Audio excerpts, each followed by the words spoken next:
This is the man calling for change. The United States Surgeon General, Dr. Vivek Murthy, wants a warning label on social media platforms advising parents that these sites and apps might damage their children's mental health. He points to scientific research showing that teens who spend more than 3 hours a day on social media face a significantly higher risk of mental health problems, and that nearly half of adolescents say social media makes them feel worse about themselves as they compare their lives, their bodies, to those of friends or online influencers. I don't know that it would necessarily deter that many children from using social media. Sometimes they even are enticed by the thought of something being not for them. But I think it will give legitimacy to parents who want to point to a reason when kids say, "Why can't I do it?" Now we can say, well, it's harmful for you.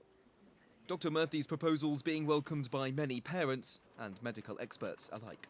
I think the Surgeon General's recommendation that we put a warning on social media is a good first step. We need a community, we need a cultural, we need a policy decision ultimately, or solution ultimately, because it's going to take a village to make this change. The Centers for Disease Control and Prevention found that in 2019, more than a third of American high school students reported persistent feelings of sadness or hopelessness. Almost a fifth seriously considered suicide. Yet some academics are casting doubt about a cause and effect correlation between these feelings and social media use, suggesting alternative factors could be at play.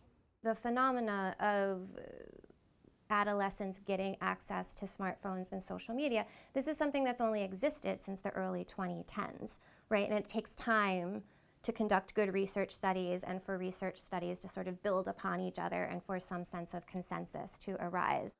The US Surgeon General admits there's no quick solution, and a warning label alone wouldn't make social media safe overnight. He says this step would need to be implemented alongside others to avert, quote, the preying on developing brains.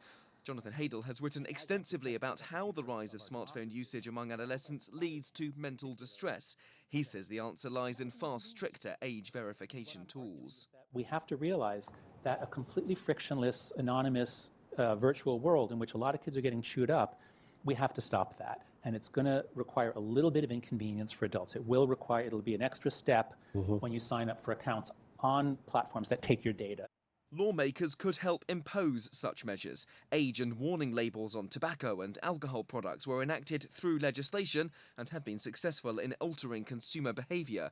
To address concerns, 2 senators have drawn up the Kids Online Safety Act, which would legally require social media companies to protect minors.